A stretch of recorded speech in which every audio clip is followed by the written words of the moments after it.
Hi guys, welcome back to my vlog. ನಾನು ನಿಮ್ಮ ಪ್ರೀತಿಯ ಸಿಂಚನ.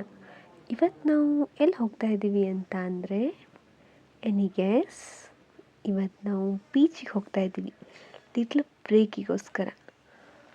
ಈ ವೇವ್ ಸೌಂಡ್ ಫುಲ್ ಕಾಮಿಂಗ್ ಇದೆ ಗಾಯ್ಸ್, ಹಾನೆಸ್ಟ್ಲಿ.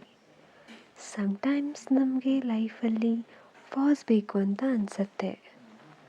ಬಟ್ ಈ ಪ್ಲೇಸ್ ನೋಡಿದರೆ ಮೈಂಡ್ ಆಟೋಮೆಟಿಕ್ ಕಾಮ್ ಆಗುತ್ತೆ. Beach is my kind of therapy. ನಾನು ಬೀಚಿಗೆ ಹೋದೆ ತುಂಬ ದಿನಗಳೇ ಆಗಿತ್ತು, ಬಟ್ ಈ ಮೂಮೆಂಟ್ ನನಗೆ ಪೀಸ್ ಕೊಟ್ಟಿದೆ.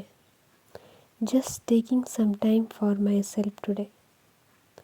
Nature always heals, no words needed. ಅಲ್ಲಿ ನನ್ನ ಹೆಜ್ಜೆ ಗುರುತು ಜೊತೆಗೆ ನೆನಪಿನ ಬುತ್ತಿಗಳನ್ನು ಕಟ್ಕೊಂಡು ಬಂದಿದ್ದೀನಿ. ಅಲ್ಲಿಂದ ನಾವು ನೆಕ್ಸ್ಟ್ ಹೋಗಿದ್ದು ಬೆಳ್ಳಿ ರಥದಲ್ಲಿ ಕೂತಿರೋ ದೇವ್ರ ದರ್ಶನ ಪಡೆಯೋಕ್ಕೆ. ದರ್ಶನ ಎಲ್ಲ ಆದಮೇಲೆ ನಾವು ಅಲ್ಲಿಂದ ವಾಪಸ್ ಬಂದ್ವಿ. ಐ ಹೋಪ್ ನಿಮ್ಗೆ ಈ ವ್ಲಾಗ್ ಕಾಮ್ ವೈಬ್ಸ್ ಕೊಟ್ಟಿದೆ ಅಂತ. Thanks for watching. See you in my next vlog. Bye, take care.